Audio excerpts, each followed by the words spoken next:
Assalamu alaikum wa rahmatullahi wa barakatuhu. Que la paix et les bénédictions d'Allah soient sur vous. Chers frères et sœurs, bienvenue encore une fois pour l'émission qui s'intitule Vos questions et qui, comme son nom l'indique, répond à toutes les interrogations que vous nous envoyez, qu'elles soient écrites ou par vidéo. Et bien sûr, vous nous les envoyez à l'adresse qui est la suivante, vosquestions@mta.tv. Mon nom est Thierry Ataouahak Ponou et je suis aujourd'hui accompagné de Abdul Khani Jangir Khan. Assalamu alaikum wa rahmatullahi wa barakatuh. Wa alaikum assalam wa rahmatullahi wa barakatuh. Vous êtes donc missionnaire de la communauté musulmane Ahmadiyya et en même temps directeur du bureau central pour la francophonie. Et c'est vous qui aurez l'honneur aujourd'hui de répondre aux questions. Merci. Et donc j'enchaîne directement sur la première question, qui nous vient de Daoud Sinagonrigui, de Burkina Faso. Pourquoi les califes de la communauté musulmane Ahmadiyya ne font-ils pas le pèlerinage à la Mecque? Alors, tout d'abord, il faut dire que le premier et deuxième calife après l'imam al-Mahdi, qui est le fondateur de la communauté islamique Ahmadiyya, ont en effet fait le Hajj. Donc ce n'est pas tout à fait justifié de dire que les califes ne l'ont pas fait, mais quand même ils l'avaient fait avant de devenir calife. Donc voilà, donc c'était durant leur jeunesse, donc ils ont eu l'occasion donc et la chance de faire le Hajj, le pèlerinage à la Mecque.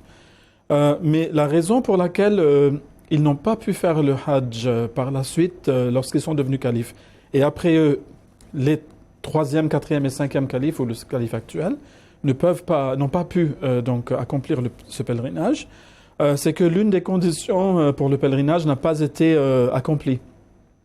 C'est très connu que pour pouvoir accomplir le Hajj ou le pèlerinage à la Mecque, il faut d'abord en avoir les moyens, et deuxièmement, il faut qu'on soit en sécurité. Alors là, ce n'était pas une question de moyens, mais c'était plutôt une question de sécurité. Comme je vais citer le verset du Coran, c'est une petite portion donc de la sourate numéro 2, la sourate al-Baqarah, et c'est le verset 197 ou 196 si vous ne comptez pas le Bismillah ar-Rahman ar-Rahim comme premier verset. Alors ça dit A'udhu billahi minash shaitanir rajim, Bismillahir Rahmanir Rahim. Fa idha amintum faman tamatta'a bil umrati ila al-hajj famastaysara min al-hadi. Donc Allah dit que mais lorsque vous serez en sécurité, celui qui voudrait en profiter pour faire l'umrah et le pèlerinage ensemble doit faire quelque offrande facile à trouver. Donc en fait, c'est l'une des conditions qui est très connue, c'est qu'il faut qu'il y ait la sécurité en route ou à la place où vous allez faire accomplir le pèlerinage. Or, pour les califes de l'Ahmadiyya, ce n'est pas le cas, puisque déjà les Saoudiens, donc, qui sont des Wahhabis, ne reconnaissent pas les Ahmadis en tant que musulmans, et donc lorsqu'ils savent que quelqu'un est un Ahmadi, d'office ils vont leur barrer la route, ils ne vont pas les laisser entrer. Donc il y a une question sécuritaire, voilà, et donc c'est pour cela en fait que les califes, pour le moment en tout cas, ne peuvent pas accomplir le Hajj. Mais cela dit, je peux vous dire que beaucoup de musulmans ahmadis ont rêvé au fait que l'un des califes va certainement accomplir le Hajj. Ils se sont vus avec lui et que d'autres personnes aussi le suivaient dans la prière, etc., à la Mecque. Donc nous espérons et nous prions, Inch'Allah, que ce rêve s'accomplisse au plus vite. Parce qu'en fait, c'est un péché que d'empêcher des musulmans d'accomplir le pèlerinage, et malheureusement les autorités saoudiennes sont en train de le faire pour le moment, donc c'est une chose qui est vraiment regrettable, et nous espérons que le chemin va vite s'ouvrir, Inch'Allah, pour... Qu'on prie et qu'on espère que ça devienne vite réalité, parce que pour l'instant c'est vrai qu'on a du mal à imaginer quelqu'un diriger la prière autre que notre calife. Oui, voilà, exactement, c'est exactement ça. Mais cela dit aussi, il y a tous les ans des Ahmadis qui accomplissent le Hajj. Mais c'est seulement que personne ne leur a demandé s'ils sont des Ahmadis.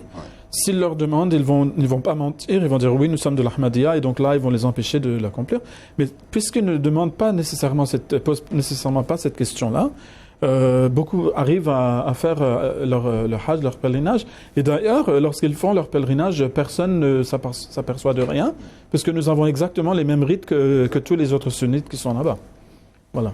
Très bien, merci pour cette réponse. La deuxième question sera une question vidéo. Elle vient de Mokailou Boukhari, de Guyane française. Mon nom est Mokailou Sani, j'habite en Guyane. Ma question est pourquoi les autres musulmans nous déclarent kafir ou non musulmans? Voilà la question. Pourquoi la plupart des musulmans déclarent-ils les musulmans ahmadis comme étant des kafirs ou des mécréants? C'est un terme assez fort quand même. Oui, c'est très fort. Et nous rejetons évidemment cette fatwa qui a été passée encore une fois par les autorités saoudiennes tout d'abord. Et cela a été durant les années 70, donc ils ont passé cette fatwa avec l'approbation de beaucoup d'imams de partout dans le monde. Et c'est que, en fait, c'est une mauvaise compréhension d'un aspect qui est très très clair dans l'islam. Et c'est que c'est le verdict du prophète Mohammed sallallahu alayhi wa sallam, que la paix et les bénédictions de Dieu soient sur lui, qui devrait primer. Par exemple, si on demandait aujourd'hui au prophète que la paix et les bénédictions d'Allah soient sur lui, qui est le musulman? Eh bien, sa réponse devrait nous suffire. Nous n'avons pas besoin d'inventer toutes sortes d'autres raisons pour que quelqu'un soit considéré musulman ou non. Et justement, le prophète Mohammed sallallahu alayhi wa sallam, il s'est déjà prononcé sur la question. Et je vais vous citer un hadith donc, qui est tiré du Sahih al-Bukhari, qui est le livre le plus authentique, considéré le plus authentique après le Coran. Il s'agit donc du hadith numéro 43 du livre 8, qui est le Kitab al-Salah, donc c'est le livre de la prière, où le prophète sallallahu alayhi wa sallam a été rapporté, donc c'est rapporté par Anas bin Malik, radhiyallahu anhu, qui dit que le prophète sallallahu alayhi wa sallam donc avait dit: Man salla salatana wastaqbala qiblatana wa akala dhabihatana fadhalika al-muslim alladhi lahu dhimmatullahi wa dhimmatu rasulihi fala tughfirullaha fi dhimmatih. Donc cela signifie qu'en fait, celui qui priera notre prière, là c'est le prophète sallallahu alayhi wa sallam qui le dit, celui qui priera notre prière, c'est-à-dire il prie la salat, les 5 prières quotidiennes, de la façon que nous le faisons, qui s'orientera vers notre qibla, c'est-à-dire il va s'orienter va se diriger vers la Mecque, ou la Kaaba donc, quand il va faire sa prière, et qui mangera des animaux égorgés selon nos rites, eh bien celui-là est le véritable musulman. Et c'est celui qui jouit de la protection de Dieu et de son prophète, sallallahu alayhi wa sallam. Et alors, il a dit une parole très, très forte. Il a dit: gardez-vous de trahir Allah eu égard à ceux qui sont sous sa protection. Donc là, une définition très claire. Très claire et un avertissement aussi. Il a donc dit que si quelqu'un prie notre prière, les musulmans de l'Ahmadiyya prient la salat 5 fois par jour. Exactement. Donc là, on peut cocher, le casier, et qui se tourne vers notre qibla. Et encore une fois, nous nous tournons tous vers... D'ailleurs, tout le monde peut le vérifier dans nos mosquées. Exact. Donc c'est facilement vérifiable. Et qui mange nos animaux égorgés, nous mangeons halal. Donc encore une fois, donc sur les 3 conditions, nous avons réussi. Nous avons réussi donc aux 3 épreuves, clairement. Eh bien, c'est celui-là qui est le musulman, et cette personne-là jouit de la protection d'Allah et de son prophète sallallahu alayhi wa sallam. Donc, il dit: gardez-vous de trahir Allah, parce qu'il ne faut pas dire alors que, écoutez, non, nous on ne considère pas cette personne-là musulmane, on va s'en prendre à elle.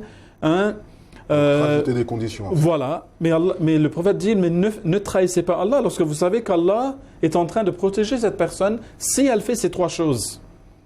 Donc, toute personne ayant même un grain de bon sens ferait attention et ne s'approcherait pas de ces limites qu'Allah a donc posées par la bouche de son prophète sallallahu alayhi wa sallam. Évidemment. Donc, en fait, ils utilisent la question du Khatm al-Nubuwwa, qui est traduit comme la finalité du prophétat ou de l'apostolat au niveau de l'islam, pour nous déclarer kuffar. Mais je ne vais pas répondre à ça ici parce que c'est une question tout à fait autre. Exactement. Mais juste brièvement, c'est que je peux leur assurer que nous aussi, nous croyons que le prophète Mohammed sallallahu alayhi wa sallam est le dernier des prophètes qui apportent une charia. Donc, législateur. Voilà, c'est le dernier prophète législateur. Il n'y aura pas d'autres livres envoyés par Allah ou pas d'autres religions envoyées par Allah après l'islam. Nous sommes exactement sur la même compréhension que les autres à ce sujet. Mais le prophète lui-même avait dit qu'un autre prophète viendrait, qui serait le Messie, et nous y croyons, puisque le prophète sallallahu alayhi wa sallam l'a dit, qu'on ne nous condamne pas par la suite pour nous dire que « Ah, mais vous êtes en train de croire dans un prophète après lui », alors que lui-même l'a dit. Donc c'est ça la question. Donc, mais ils utilisent cela et ils essayent de détourner la question pour nous empêcher donc d'être acceptés ou acceptables aux yeux du reste du monde islamique. Vous voyez ? Ouais. Donc c'est vraiment dommage, mais c'est le cas. C'est le cas. C'est En exactement, espérant que peut-être que cette question sortira un jour dans une prochaine émission. On aura la possibilité d'y répondre plus en détail. Comme je vous l'ai déjà précisé, vous avez la possibilité de nous envoyer vos questions à l'adresse email suivante, vosquestions@mta.tv. Donc nous passons à la question suivante qui vient de Souleymane de San Pedro en Côte d'Ivoire. Après avoir commis un péché et s'être repenti, Dieu pardonne-t-il une deuxième fois lorsque ce même péché est commis pour une nouvelle fois? Alors est-ce qu'il y a des exemples dans les traditions islamiques?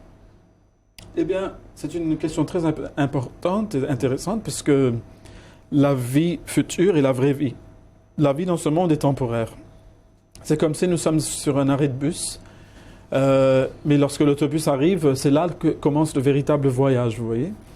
Et donc, évidemment, il faut qu'on se prépare au mieux possible pour cette vie-là. Par exemple, si quelqu'un est en train d'attendre l'autobus, mais n'a fait aucune préparation par rapport au ticket d'autobus, s'il n'a pas d'argent ou quoi, eh bien, cela ne va pas l'aider à aller trop loin.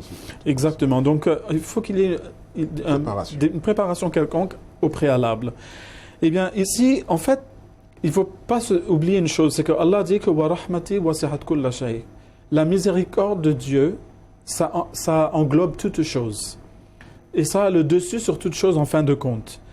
Mais cela ne veut pas dire donc qu'une personne, pour être pardonnée par Allah, qu'elle n'ait pas d'abord eu besoin de passer par une punition quelconque.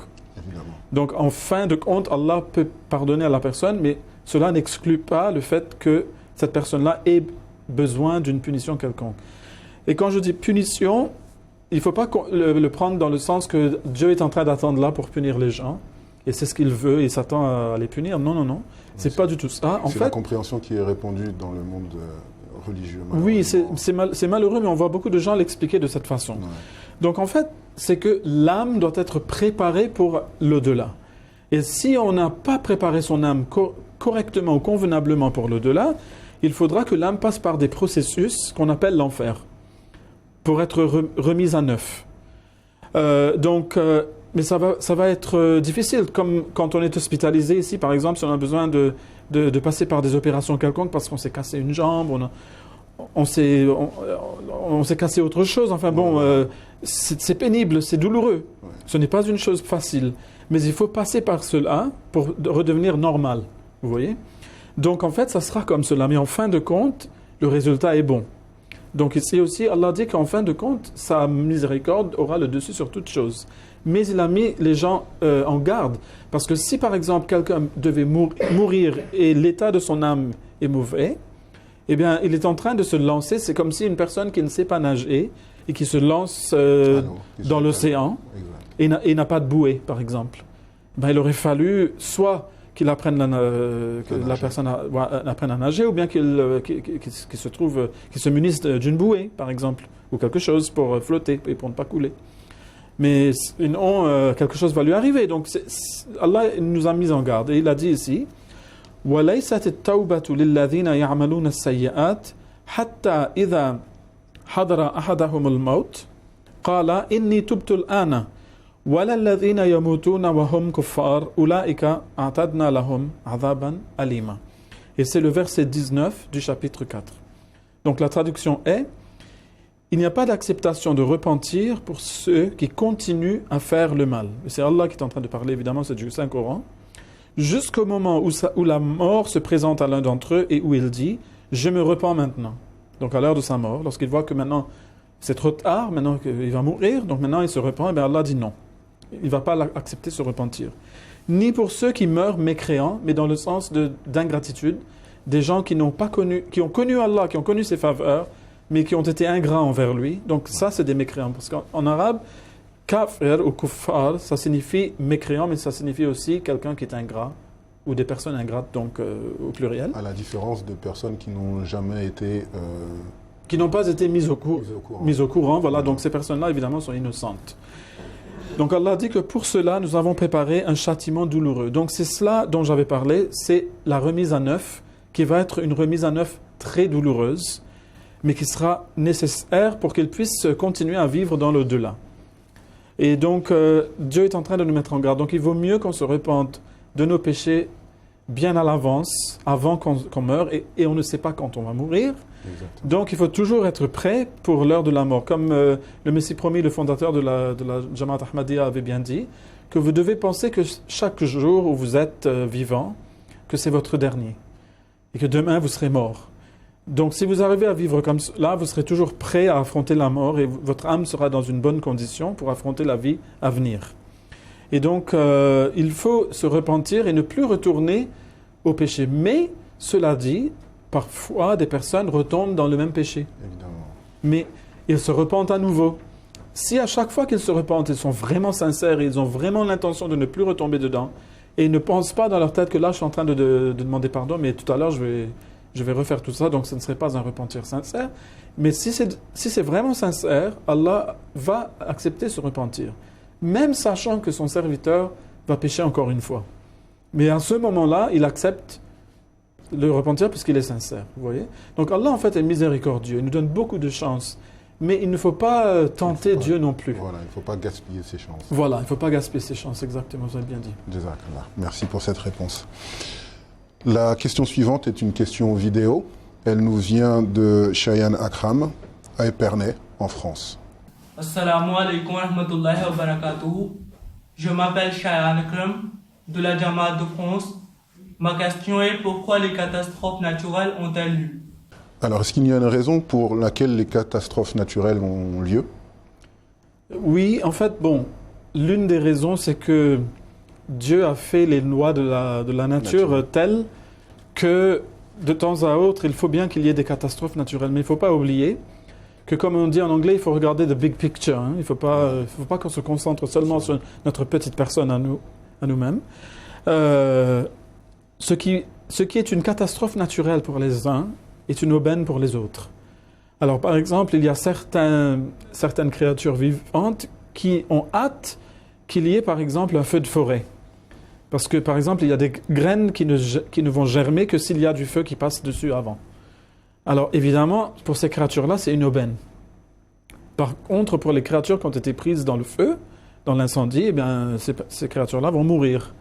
Donc, d'un angle, on pourrait dire que c'est une catastrophe, mais d'un autre angle, on pourrait dire que c'est une grâce, c'est une aubaine, voilà. Donc, il ne faut pas qu'on oublie cela. Par exemple, il y a des tsunamis qui peuvent ravager les terres, etc., des milliers de morts, etc., bon, des plantes, des animaux, bon, tout va y passer. Mais il y a d'autres créatures qui n'attendent que ça, parce que lorsque la mer va retourner avec tous les minéraux, les sels minéraux qui vont venir avec, venus de la terre, eh bien tout ça va profiter à toute une gamme d'êtres vivants dans l'océan. Donc, on ne peut pas oublier cela. C'est une loi de la nature qui a constamment été fonctionnelle. Mais toutefois, parfois, Allah, il utilise ces choses. Et puis, il y a des catastrophes qui sont individuelles aussi. Ce ne sont pas seulement des catastrophes au plan planétaire ou au plan national. Bon. Mais il y a des catastrophes individuelles. Donc, Allah, il utilise ces choses aussi pour rappeler aux gens qu'il ne faut pas qu'ils oublient leur âme. Qu'il ne faut pas qu'ils oublient qu'ils ne vont pas rester là pour toujours, qu'ils vont être dans une autre vie, qu'il faut qu'ils n'oublient pas tout cela, c'est très important. Ça me fait penser un petit peu à cette question qui revient, mais si Dieu existe, pourquoi il y a autant de catastrophes, pourquoi il y a autant de... Oui, il y a une raison, évidemment. Voilà. Évidemment, il y a une raison. Alors, dans le verset 156 du chapitre 2, donc encore une fois, ce serait le verset 155, si une personne n'accepte pas que le Bismillah ar-Rahman ar-Rahim est le premier verset, nous le comptons comme premier verset, donc pour nous c'est le 156. Alors Allah dit وَلَنَبْلُوَنَّكُمْ بِشَيْءٍ مِّنَ الْخَوْفِ وَالْجُوعِ وَنَقْصٍ مِّنَ الْأَمْوَالِ وَالْأَنفُسِ وَالثَّمَرَاتِ وَبَشِّرِ الصَّابِرِينَ الذين إذا أصابتهم مصيبة قالوا إنا لله وإنا إليه راجعون أولئك عليهم صلوات من ربهم ورحمة وأولئك هم المهتدون. Donc en fait c'est les versets 156 à 158 du deuxième chapitre et la traduction est comme suit: et certainement nous vous éprouverons en vous affligeant un peu de crainte, de faim, de perte de biens et de vie et de récolte, mais annonce la bonne nouvelle à ceux qui persévèrent patiemment, qui, quand un malheur les frappe, disent « Assurément, nous appartenons à Allah et assurément, c'est à lui que nous retournerons. » Ce sont ceux-là qui reçoivent les bénédictions de leur Seigneur et aussi la miséricorde, et ce sont ceux-là qui sont bien guidés. Donc Allah est en train de dire que, en fait, il est en train de nous éprouver, cela fait partie de son plan. Pour chacun d'entre nous, des fois, il va nous affliger par de la crainte. Par exemple, on va craindre de perdre notre emploi, on va craindre d'être tué, on va craindre de rater quelque chose, une aubaine quelconque ou quelque chose comme ça. C'est dans ces périodes-là qu'il faut se rappeler qu'il existe. Que Dieu existe, il faut qu'on se retourne vers lui. Parce que si tout va bien, souvent les gens ils ont tendance à oublier. Alors, et des fois, il va nous affliger par de la faim. Parfois, c'est la perte de biens et de vie ou de récolte. Donc, toutes ces choses-là sont des épreuves, surtout les pertes de vie, c'est une épreuve des plus grandes qu'on puisse imaginer. Mais Allah dit que annonce la bonne nouvelle à ceux qui sont patients, qui persévèrent et qui disent, lorsque le malheur les frappe, ils ne disent pas « Pourquoi moi ? Pourquoi, ou Allah, est-ce que tu m'as fait ça à moi ?» Au lieu de dire ça, ils disent « En vérité, nous appartenons à Allah, il est le maître, il peut faire ce qu'il veut. Et c'est vers lui que nous retournerons. » Donc, s'ils sont satisfaits de cela et ils sont patients, face à ce moment de difficulté-là ou cette épreuve-là, eh bien Allah dit que donne-leur donc la bonne nouvelle qu'ils recevront les bénédictions de leur Seigneur et sa miséricorde, et ce sont ceux-là qui sont bien guidés. Donc à cause de cela aussi, Allah il leur pardonne beaucoup de leurs péchés en contrepartie. Vous voyez, donc il y a une compensation quand même, et il y a une récompense donc pour ceux qui sont patients quand ils sont en train de passer par un moment d'épreuve. Oui. Merci pour cette réponse vraiment détaillée. Nous passons à la dernière question. Elle vient de France. Elle est posée par Junaid Dobori. Et la voici. Certains miracles sont interprétés différemment par les musulmans ahmadis afin qu'un événement paraisse plus logique ou plus rationnel. Sachant que tous les miracles ne sont pas tous explicables rationnellement, pourquoi les musulmans ahmadis disent-ils qu'il faut croire en la rationalité ou parfois même en l'invisible ? Oui. Alors, pourquoi est-ce que nous, les Ahmadis, nous interprétons les miracles de façon donc rationnelle ? Eh bien, ça, c'est l'enseignement tout d'abord de l'imam al-Mahdi du Messie promis, qui est fondateur de la communauté musulmane Ahmadiyya. Il est venu pour corriger beaucoup des croyances et dogmes des musulmans. Ils sont partis un petit peu dans le surnaturel. Voilà, qui partent dans le surnaturel, qui partent dans l'enfantin, qui partent dans le fantasme, dans les histoires d'enfants. Alors, le truc, les contes de 1001 nuits, Dieu, il ne fonctionne pas de cette façon-là. Et d'ailleurs, il le dit dans le Saint-Coran. Il dit, et ça c'est le verset 14 du chapitre 71, il dit « Ma lakum la tarjuna lillahi waqara » Il dit « Qu'avez-vous que vous n'attribuez pas de la dignité à Allah ?» Est-ce qu'Allah fait des choses indignes ? Par exemple, lorsqu'ils vous disent que quelqu'un est monté au ciel avec son corps physique comme une fusée, est-ce que Dieu fait des choses pareilles ? Lorsqu'ils disent qu'un chameau est sorti de la roche et a commencé à marcher, est-ce que Dieu fait des choses pareilles ? Non. Il ne faut pas dire que puisque on ne peut pas expliquer certains miracles, que donc l'irrationnel existe. Parce que la réponse qu'ils donnent souvent, c'est « Allah peut tout faire ». Oui, Allah il peut tout faire, mais il ne va pas faire quelque chose qui va contre sa tradition et qui va contre sa dignité. Comme il est en train de dire, il faut attribuer à Allah de la dignité. Il ne faut pas que vous soyez digne et que vous disiez que Dieu ne l'est pas. Donc voilà. Mais il faut aussi savoir qu'il y a certains miracles qu'on ne pourra peut-être jamais comprendre. Cela ne veut pas dire qu'on ne peut pas imaginer qu'en fait, il y a des lois de la nature qui sont sous-jacentes. Et donc, ça fonctionne selon des lois que nous ne comprenons pas, en fait. Et que l'on découvre de jour en jour. Et que l'on découvre, on en découvre tous les ans. Ouais. Donc, évidemment, peut-être qu'une chose qui paraît inexplicable aujourd'hui, peut-être dans 100 ans, ça sera explicable, mais ça ne sera pas moins miraculeux, parce que c'était arrivé au bon moment et en temps et lieu, comme on dit. Hein.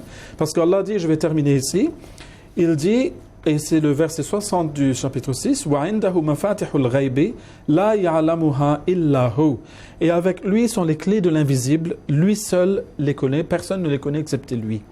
Donc en fait, il y aura toujours certaines choses qui resteront inexplicables, mais il ne faut pas quand même qu'on lui attribue des choses qui soient donc fantasmagoriques, qui soient enfantines. Il ne faut pas qu'on fasse cela parce que Dieu est digne. Jazakallah. Merci encore pour cette réponse. J'espère que ces réponses vous ont satisfaites. Vous avez toujours la possibilité de nous envoyer vos questions à l'adresse qui suit, vosquestions@mta.tv. À la prochaine émission. Assalamu alaikum wa rahmatullahi wa barakatuh.